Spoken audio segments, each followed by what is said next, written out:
Good morning, good afternoon, good evening, TV land. Welcome to WeBeam TV's Taboo Talk with Ray and Steve. I'm Ray Amanat from sunny Port Richey, Florida, here at the WeBeam Studios, and I'd like to bring in my co-host from somewhere in a safe house in northern Texas, Mr. Steve Reed. Some people say that you might actually be smart, so we're going to test that today because today's show is going to be a doozy.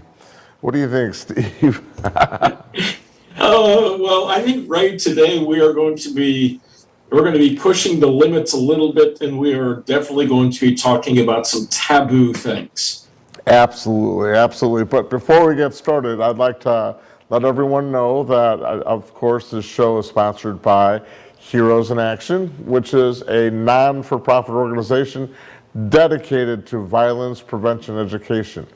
We do lectures, seminars, and presentations all over the country talking about how not to be a target for any form of bullying or violence and how you can actually grow and be successful in life. For more information, you can call us at our new business number, 727-314-2534, and set up an appointment for a free consultation.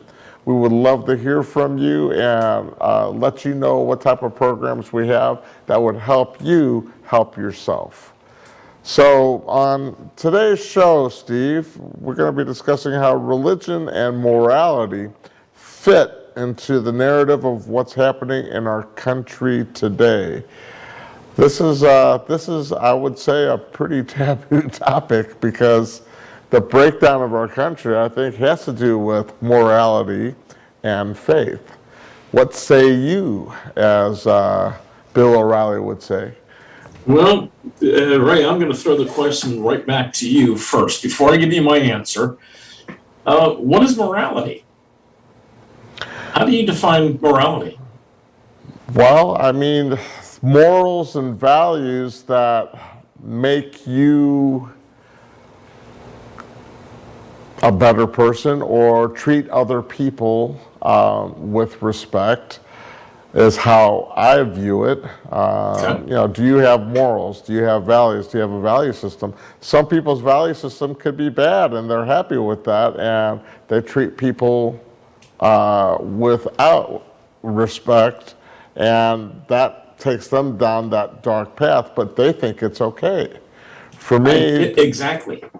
So the follow-up to that is, who determines what moral behavior is? What standards do we use for determining what morality is?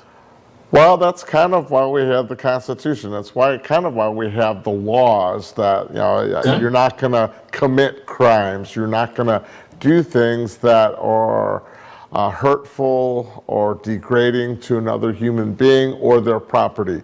So that's the life, liberty, and the pursuit of happiness. If somebody is taking away my ability to have a happy life, to, pursue what I want, not what the government wants in order for me to be happy, that's where the morality comes into play. Okay, but the challenge comes in when you have a district attorney in a liberal state, liberal city, whatever the case is, and somebody has committed a crime, whatever the crime is. If that district attorney basically wets their finger and they decide, you know what, I'm going to give them a pass, I'm going to let them out. They made a moral decision.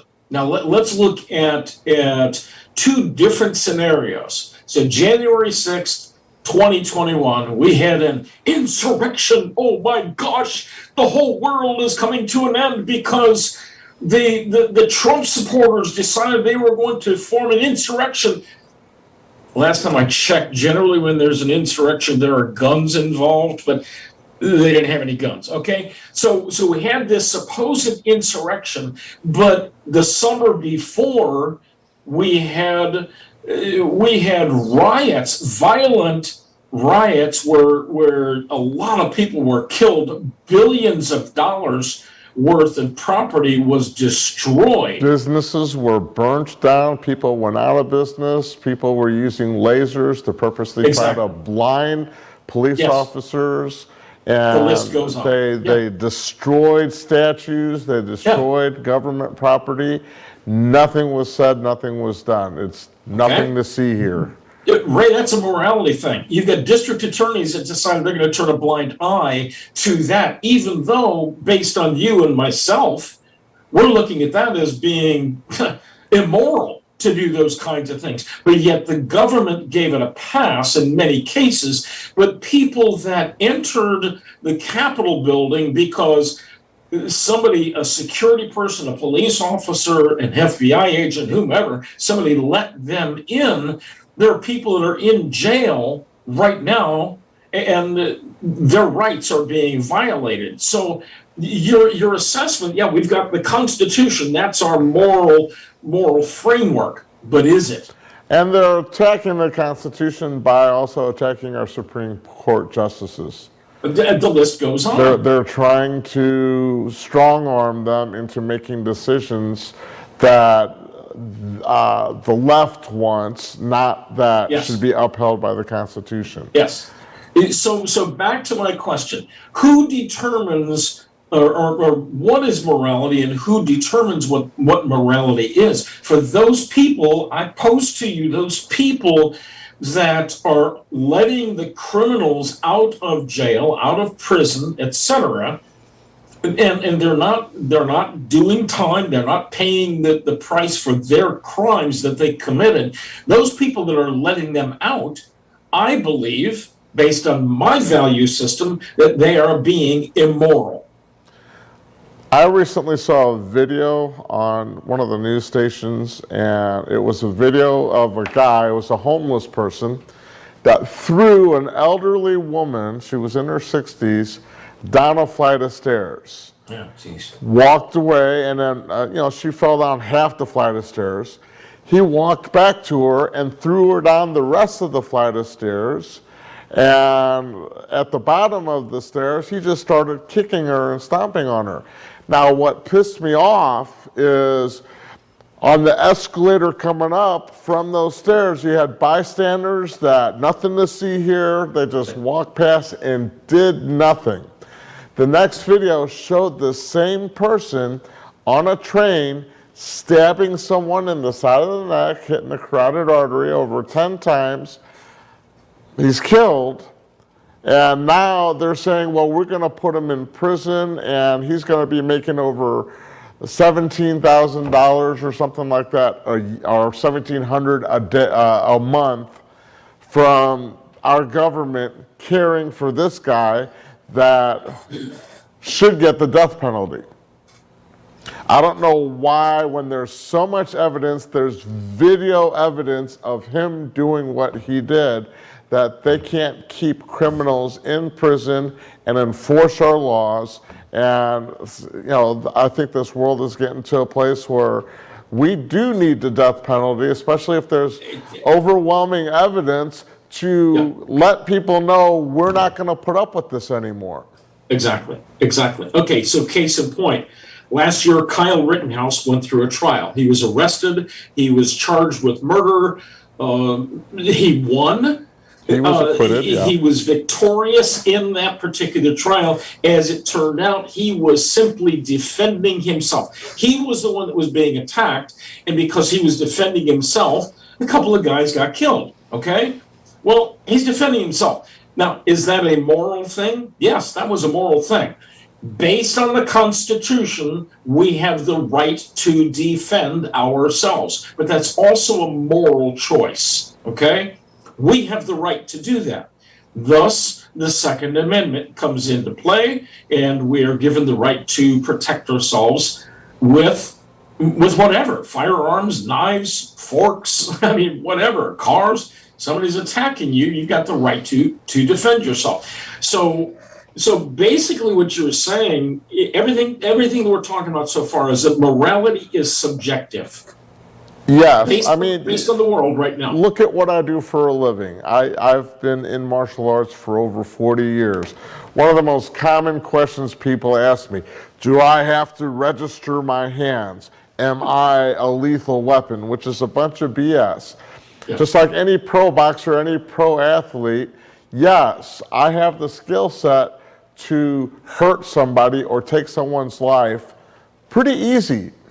But I have morals and values where I'm not out there being a criminal, hurting people just because I know how. It's the people. That's why I try to vet who I teach or who I train, because if I see them as someone that doesn't have morals or values, I refuse to teach them. Because I don't want to put a criminal in the streets that knows how to do what I know how to do. Yeah. Thank you. I appreciate you having a standard, but here's the question. Where did you get that standard? Who taught you that standard? Family. I grew up with my dad being very religious and taking us to Sunday school and instilling those value systems into it. Having mentors in my life that showed me what was good and what was bad. And there are a lot of, I see where you're going with this, because there are a lot of people that don't have guidance, don't have mentors, don't have faith in their life to have that kind of guidance to learn about right and wrong, good and bad. Okay, so Ray, you set the stage. There's so many different directions we can go with this, but you originally said that the morality is based on the Constitution. The laws are based on the Constitution. But where did our Constitution derive its value system and its laws, its guidance, its foundation? Oh, let me think. I believe it was from God, from faith-based founders that said this is what is good and this is what is bad and this is what is just. Exactly. So the foundation, yes, it comes from Judeo-Christian principles. Okay, and for those in oh gosh, I forgot what Russia used to call the people in California.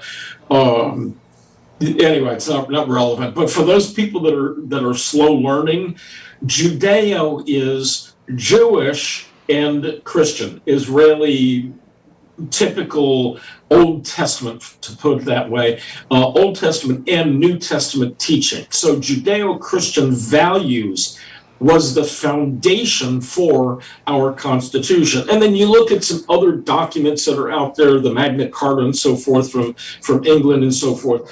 But you look at all of those things put together, the foundation of everything that we've got was based on faith, based on Christianity, based on Judaism. But the problem that we've got right now, Ray, is that there are too many people that are ignoring that foundation because they have created their own religion of sorts. Yeah, the green religion. Or whatever, the government religion, the drug religion, the power religion, the congressional religion, the senatorial religion, the presidential religion. I don't care what it is. Anytime you put something about yourself or your belief system above the Constitution and the Judeo-Christian value system, you are creating a religion. Now, religion is just it's a set of rules. It's a mindset for people. So that's where I laugh at people. Well, you're just one of those religious zealots. Okay, fine. Call me whatever you want. What I'm doing is I'm founding my belief system, or using that as a fundamental for living my life. Right. And the things that I do, I look at, is it a reflection of true Judeo-Christian values? So it is, because The Bible, the Quran, they're all blueprints that Yes. help people live a Yes. moral, faith-based life that Yeah. is good, learn to be good to others. We've talked on many topics on our shows over the last 5 or 6 months. We've, looking at my notes, we've gone from human trafficking to abortion rights, transgender conflicts in our sports, critical race theory in our schools, drug use and porn addiction, and we've talked about the Second Amendment right to bear arms. Every topic that we have brought up has to do with morality in one way or another. Can you expand on this for our viewers, as this is just us having a real conversation, trying to connect the dots? I mean, that's what we're doing right now. We're connecting the dots on how does the lack of faith, how does the lack of morals and values affect everything that we've had going on, all the topics that we've talked about on all our shows. How does it affect that? How do we connect the dots to come up with true solutions for people to think about and hopefully apply? Well, let's look at each of the different topics. When you look at the topic of abortion, it states very clearly in the book of Genesis, Exodus, should I say, Moses gave us the 10 Commandments. He came down from Mount Sinai, and here are the 10 Commandments that God gave to him. One of those commandments is, thou shalt not murder. It's not, now, a lot of people say, well, it's no, thou shalt not kill. And so when you're doing capital punishment, you're killing somebody, then you're violating the 10 Commandments. Well, hogwash, because that's not what it says. It says, thou shalt not murder.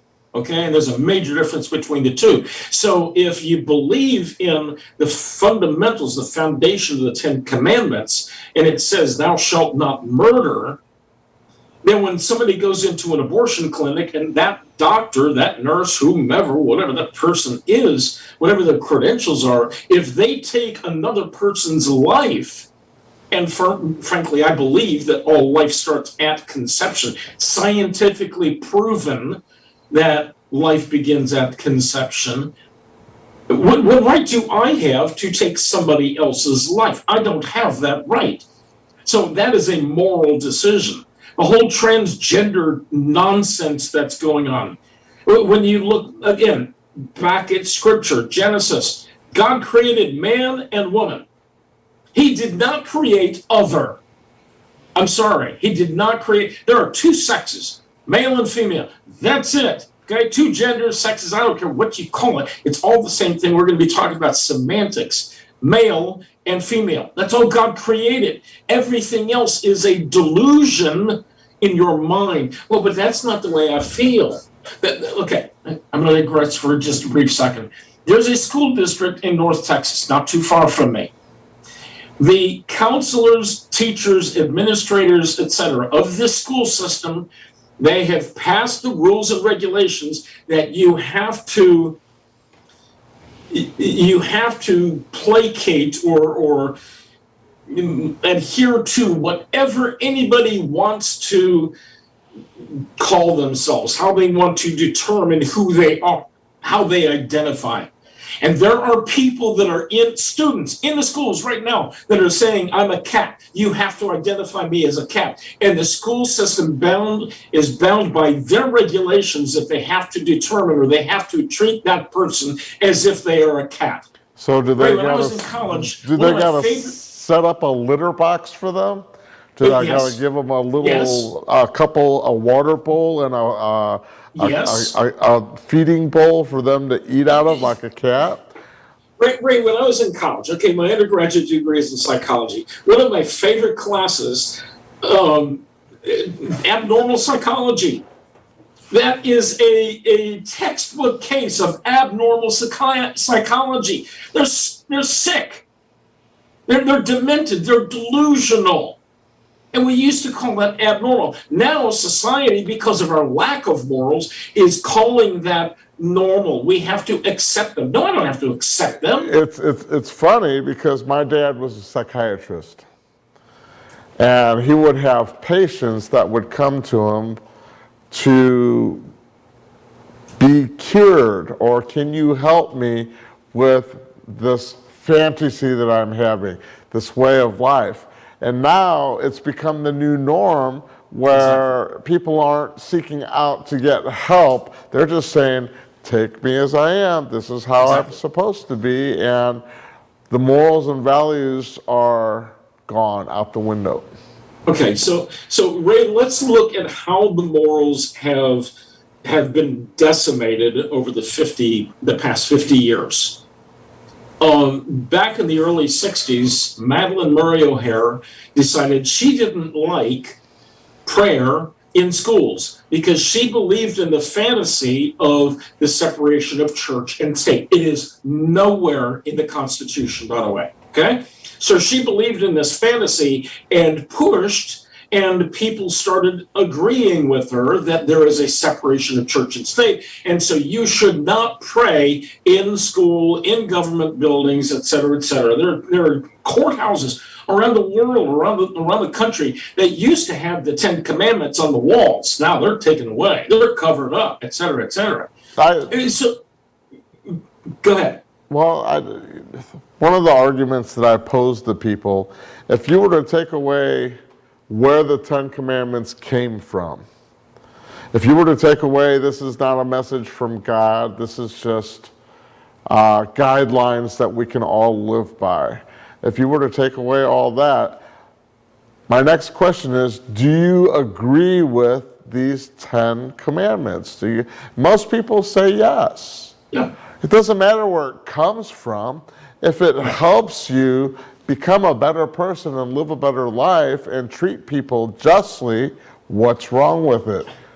Ray, it's childish that people say, well, but it's not from my Bible or it's not from my religion, and it's got to come from the source, and if it's not their source, then they don't have to adhere to it.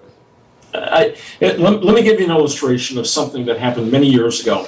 Zig Ziglar, when he was alive, he used to do a lot of corporate events many years ago.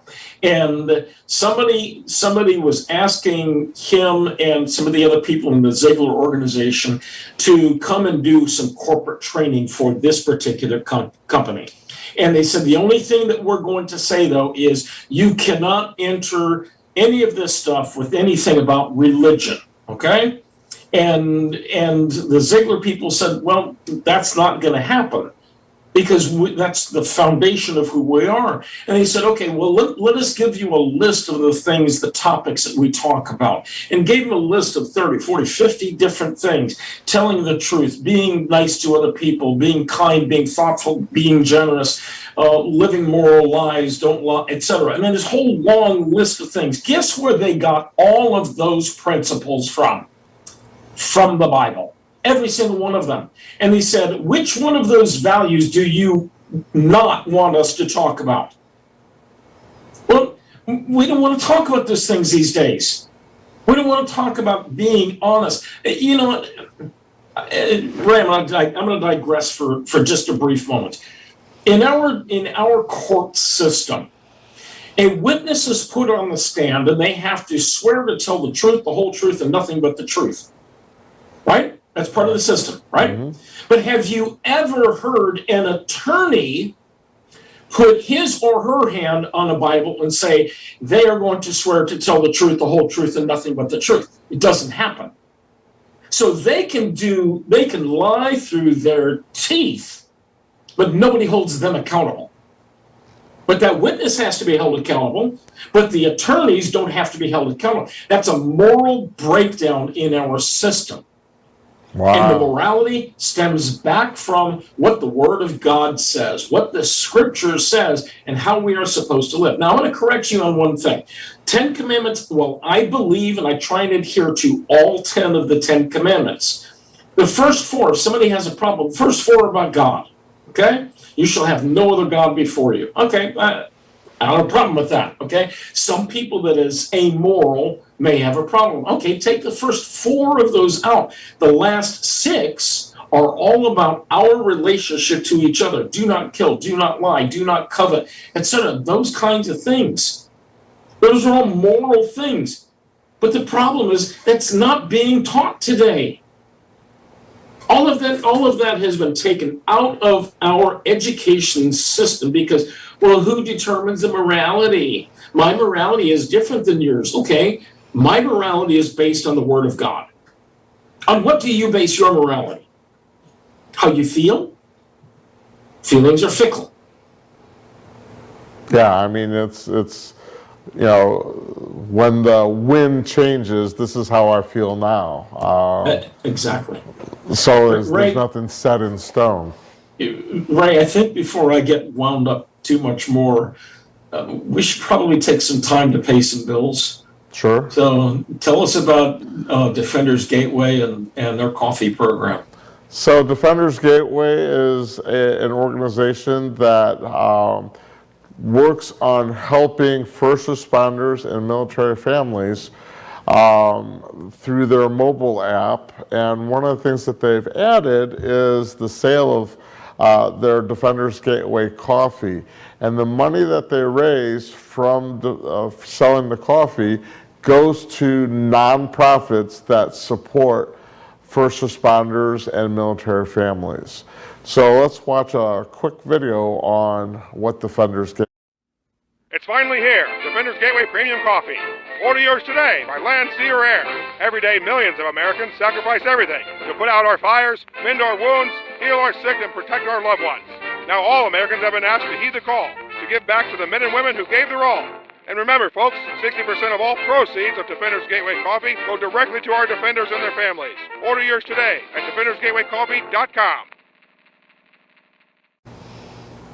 And just remember, for more information on Defenders Gateway Coffee, please go to defendersgatewaycoffee.com, and you can look at all their programs, how they help first responders, military families, and more about their coffee products.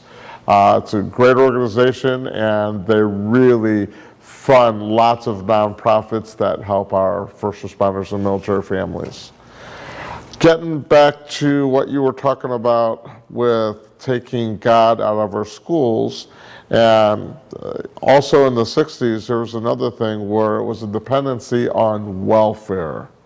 Can you touch on that a little bit? Before I do, I need to give a disclaimer. This is an opinion-based program, and this is our opinions. And it is not necessarily the opinions or beliefs of those that are sponsoring us and producing the program. This is our opinions, okay? So back to your question, going back to the 60s, heads up. I may be offending and hurting some people's feelings. Back in the early 60s, LBJ is the president, early to mid 60s, LBJ is the president, and Republicans / conservatives are pushing through some different things. And LBJ made a statement, Lyndon Baines Johnson, okay? He made the statement that he was going to keep those N-words voting Democrat for the next 200 years. And what he was doing, what he was saying, that was all based on the legislation that he was pushing through. And it all had to do with the fundamental change that we had in developing the welfare system. Now, here's where I'm about to offend a bunch of people. What LBJ did was he demonized and he demoralized one entire race group. And he basically said with that legislation was that blacks or African Americans are not capable of taking care of themselves. They have to rely on the government. That to me is extremely racist and immoral. So that's number one. Number two, along with that, they pushed through legislation that said if a woman, and again, this is geared primarily towards black women, but if a woman has a baby out of wedlock, As long as there is no husband, no father in the house, that woman is going to get X number of dollars every month. So what happened is women said, I'm going to get pregnant, I'm going to discard that man, and I get $500 per kid, or $100 per kid, or whatever the number is, okay?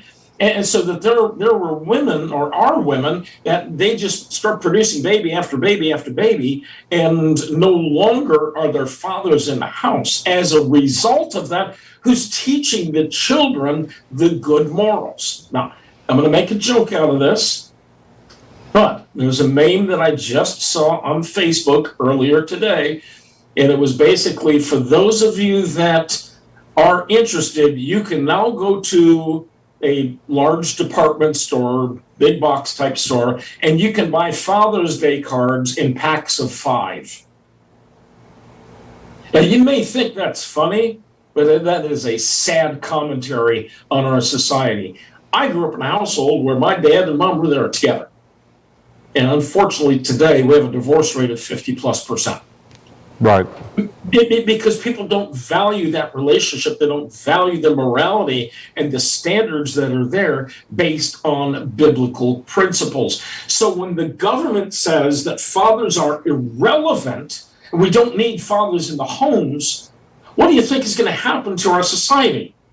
Oh, shootings, killings, stabbings, murders, rapes, molestations, violence, bullying, et cetera, et cetera.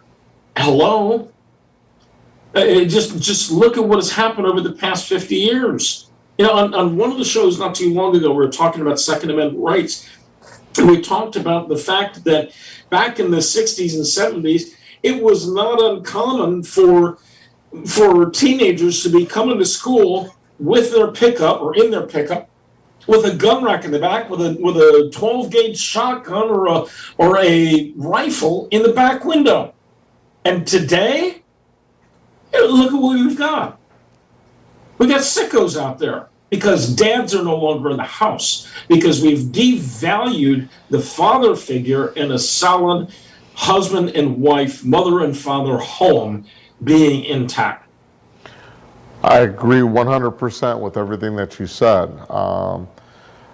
We've talked about our value system originally, taught by our parents.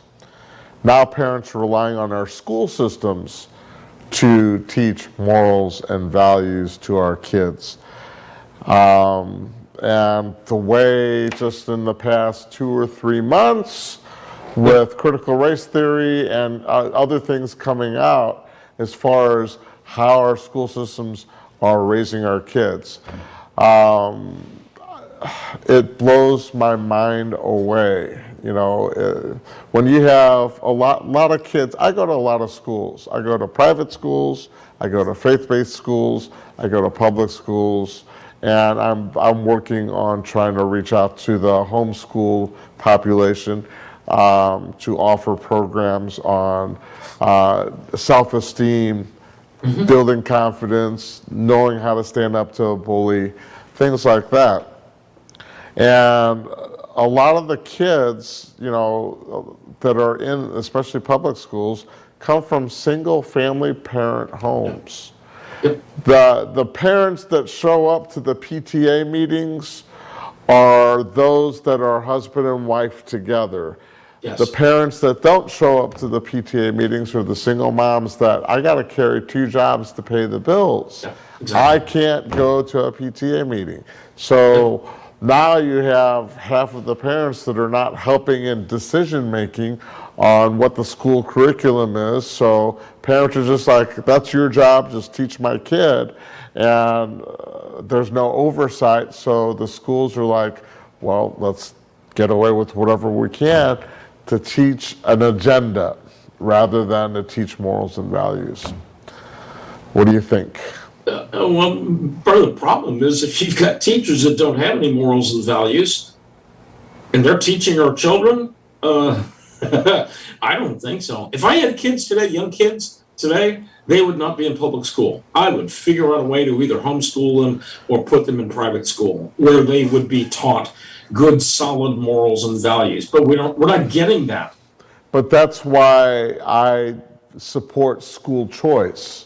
Oh, absolutely. where the money follows the student wherever it goes, and that'll hold the school districts accountable. If you have bad apples or teachers that aren't doing their job, instead of Yes. them having a 10-year where you can't fire me, okay, well, the money goes to another school, and that teacher is ultimately, unless they correct the behavior, correct their teaching style, and come up to the standards of the other schools, Exactly. that school is ultimately going to get closed down.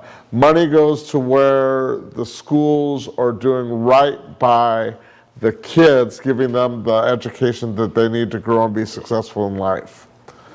Ray, you're living in a dream world because our school system is a socialist-based program. It is a Marxist-based program.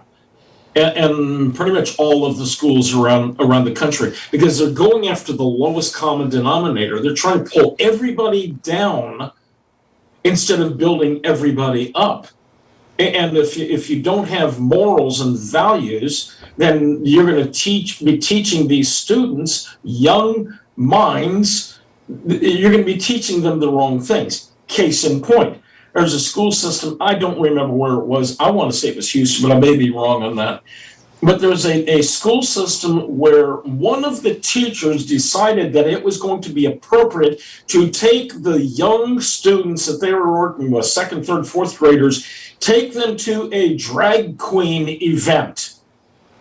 And the father of one of these students was livid and was showing the school administrators, the school board, some photographs and videos and so forth and so on. And the attitude was, okay, get over it. No, I don't think so. That's wrong, period. End of discussion. What are they doing to these kids?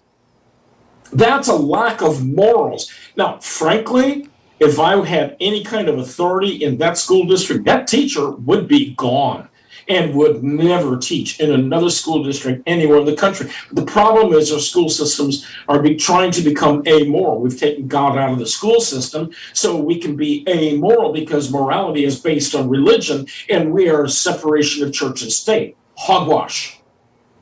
We wonder why we have mass shootings. We wonder why we have rapes in bathrooms. We wonder why teachers are having sex with their 15-year-old students. We wonder, because there's no moral foundation, no fabric of morality, because it's been taken out of the schools because it may offend somebody. When I go to public schools versus private schools or faith-based schools, I do programs at a lot of Christian Catholic schools that still pray. They stop in the middle of the day, or they start the day off with prayer. They have a prayer in the middle of the day, and then at the ending of the day, they have a prayer. And I look at the students and the confidence, and there's still, don't get me wrong, there's still bullying going on and things like that, but it's not to the extreme level Yes. of what you see in a public school system, which with COVID, I think private schools actually flourished because public schools got shut down. So parents put their kids in private schools, and their numbers went up as far as number of students that they had, and they're like, it's night and day difference as the type of education that they're getting, which is why I believe in school choice. Ray, I'm laughing because whether you believe in the conspiracy behind COVID or not doesn't make any difference. Whether you believe it was a government conspiracy of controlling us and so forth, that's not relevant. Let's pretend for a minute that it was, okay? Sure. One of the unintended consequences of this whole thing of forcing students home and to be doing virtual learning was critical race theory was exposed. Right. And we started finding out what these school systems are teaching. What they're teaching is that one race is better than another race. One race is suppressed. One race is oppressed. Which is hogwash, based on the Constitution, based on Scripture. All men are created equal. Now, when I say men, I'm not saying male, okay? That's generic, okay? So don't get your panties in a wad. Hey, he's talking about all men. Even what about women? Women are created equal. Oh, shut up, okay? All men are created equal. It's based in our founding documents, Declaration of Independence, Constitution, Bill of Rights. All men are created equal. But critical race theory says, Ray, I'm sorry, you are, because your skin tone is a little lighter than, or a little bit darker than mine is. You are oppressed. I know it's because you spend all that time out in the sun there in Florida, but you're oppressed because of your skin tone. I'm sorry, shut up. Okay, you can accomplish anything.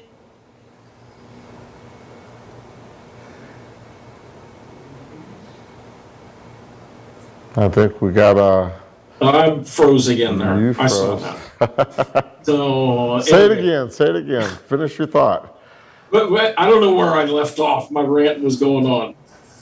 Well, you were talking about the critical race theory and. Oh yeah. Well, okay. So critical race theory is saying that one race is dominant over the other, but the problem comes in constitutionally. All men are created equal. And as a result of that, we are demoralizing people. We are telling a whole society of black children that you are not as good as another group of people. That is, I can't say it because I want to make this a family program, okay? No, But you can abbreviate it. That's bovine fecal matter. I'll leave it at that. Think through that. But there's nothing that says that somebody black, white, brown, yellow, red, I don't care what color you are. We all bleed the same color. We can all accomplish what we want to accomplish. And with that being said, everyone tends to have back pain or issues health-wise. We got to take another commercial break to pay some bills. You want to let everyone know a little bit about LifeWave, and regardless of what race or religion or gender you are, this can help you.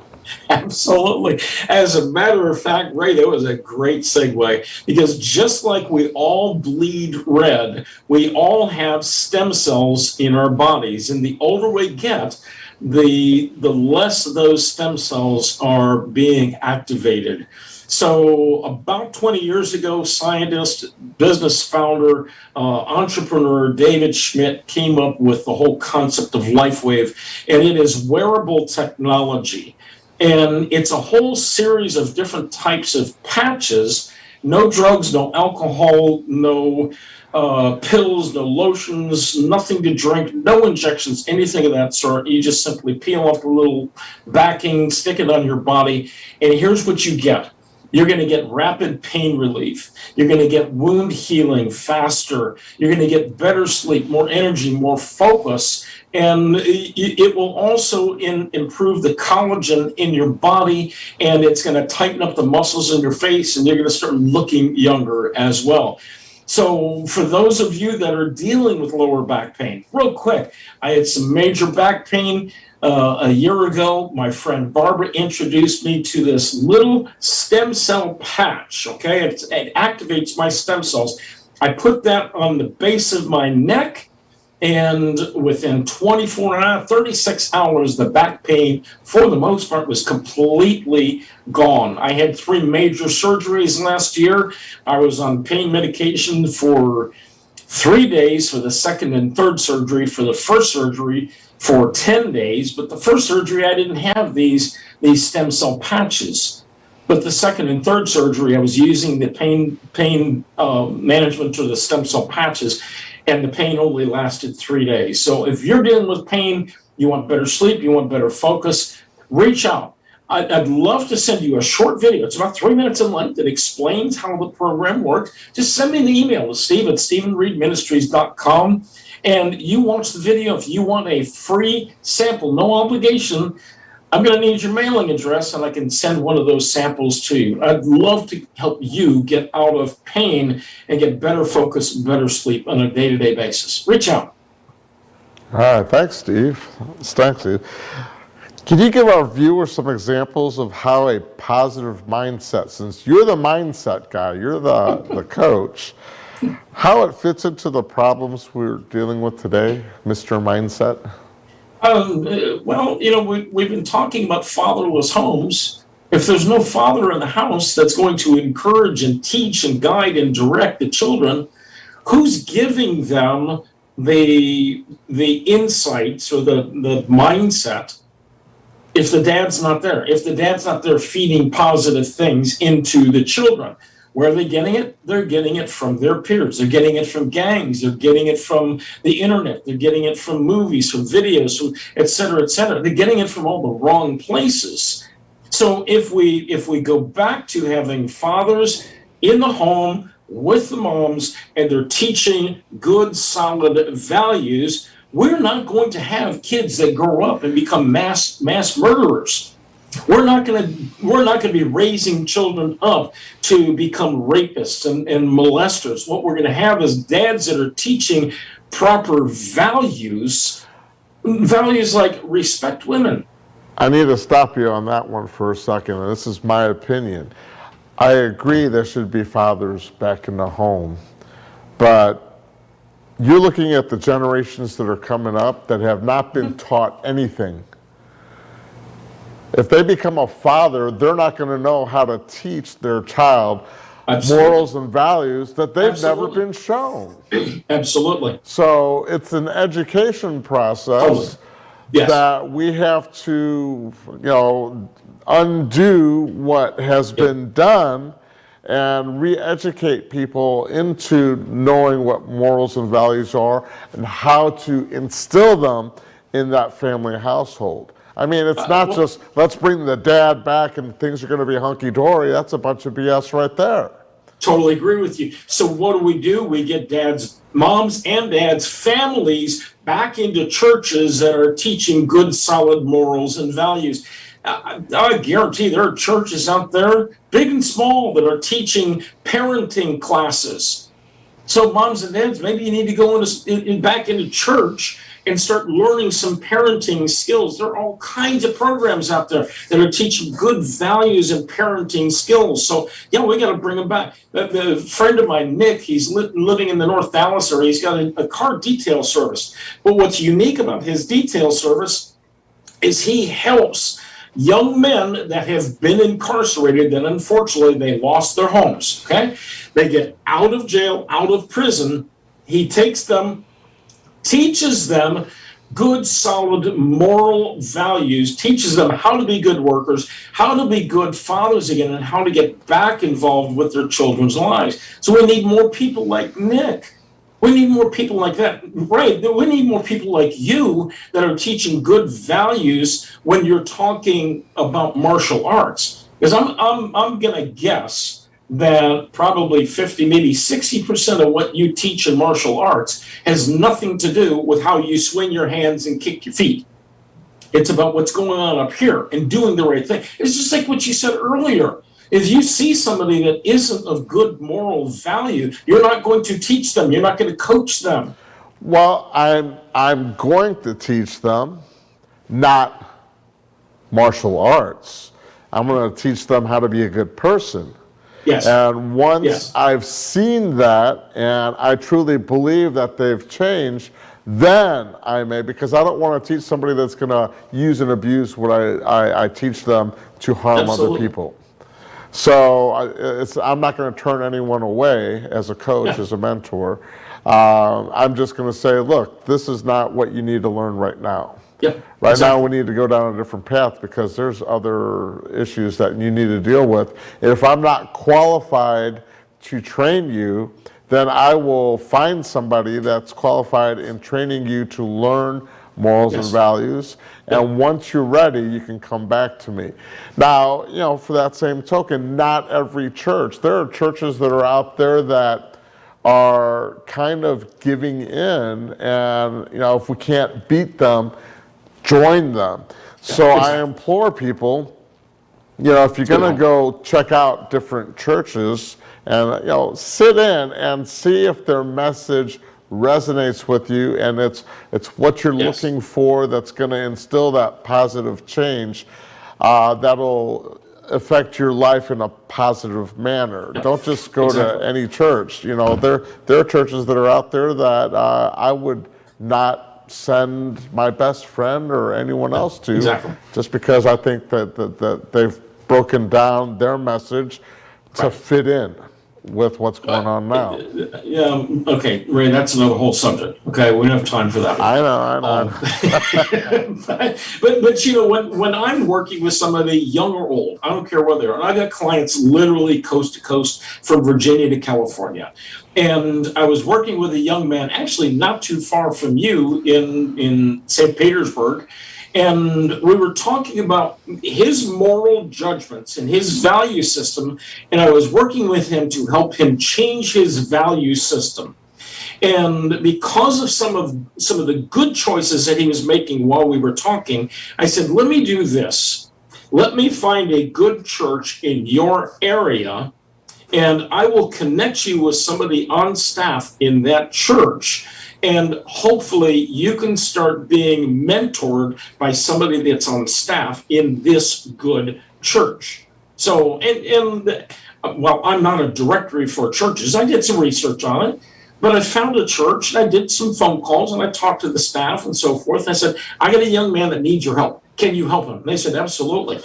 So you look for the mentors, you look for people of quality character that can mentor you, that can teach you right from wrong, teach you biblical principles. So you've got to look for those things. You're not just going to get it because that's what society says. You have to look for those things and be proactive with those things. See, it's the same thing with insurance companies for health care. There's doctors that I want to go to that I know are going to give me the quality health care that I want, but they're not in network. Yes. So to our viewing audience, you know, are we just going to sit here and complain about everything and just you and I are just having a conversation and we're just talking about it, or are we going to come up with the proper solutions and follow through with those solutions? You know, with healthcare, it's, you know, me finding the right doctor that's in network. That's killing me because, you know, I'm still searching for the right people that are going to give me a better quality of life. So to our viewers, you know, if you're looking for a good church, if you're looking for a good social worker, if you're looking for a good psychologist, psychiatrist, you have to go out there, do your homework, do your research, look at the Google reviews, look at everything and see if they are who they say they are, and get the right help that you need to come up with the solutions to improve your life. I'm going to let you finish out before we close out. Ray, we talk a lot, both of us in our lines of work. We talk about doing business with the people we know, like, and trust. So call somebody. Call somebody that you know, that you like, and you trust, and say, hey, I am looking for somebody that is going to do a good job of teaching my 14-year-old martial arts. Who do I talk to? I'm looking for somebody that understands kidney stones. Who do I talk to? I need somebody that understands whatever. Who do I talk to? So look at the resources, those people that are around you, and you can find people. If you're looking from a faith-based or a religious perspective, I'm happy to have a short conversation. I don't have that much time, but I can point you in some directions and some ideas that will help in giving you the right guidance on those types of things. What to look for, what to look for to stay away from those things as well. But Ray, it all goes back down to good moral teaching. When we teach the right things at home and at school, we won't have mass shootings, we won't have the rapes and all those things as much. We're going to bring those things down. We won't have the drug abuse that we've got today, etc. All of those things, they are all moral-based decisions. And we've got to start teaching the proper morals. And we got to teach people to identify the difference between good and bad morals and values. You know, a lot of people, they're in fantasy land and they're not seeing it, and they're not seeing the harm that it's doing to our country. Exactly. And you know, right along those same lines, we have to teach people things like viewing our YouTube page and liking our YouTube page and subscribing to our YouTube page, and then also sharing our YouTube page. and our Facebook page and the other social media that we have. So we can get this message out to as many people as we can possibly get it out to. Yeah, So I want to implore our viewers, a call to action. Get a hold of us. Go to Taboo Yes. Talk with Ray and Steve at gmail.com and Absolutely. email us. If you have questions, both of us would be happy to share what our knowledge is and give you the direction that you might need to live a happier, safer life. And Ray, along with that, we love doing what we are doing, and we're looking for sponsors. If you believe and agree with some of the things that we are sharing in our morals, our standards, our value system, support us. Help us get this message out to a larger audience by becoming one of our sponsors. We would love to have you sponsoring our program and getting this message out to a larger audience. Well, Steve, I think both of us got our blood boiling a little bit with today's show. We didn't cover it all. Our passions are on our sleeve. We definitely, I think people know where we stand, what our opinions are. But we would like to know what your opinions are, because Yes. your opinions matter just as much as ours. We happen to have a platform, and we want to share our platform with our viewers so that you can vent a little, you can get some information. So, we look forward to seeing you on our next show. Thank you for watching Taboo Talk with Ray and Steve, and we'll see you next time.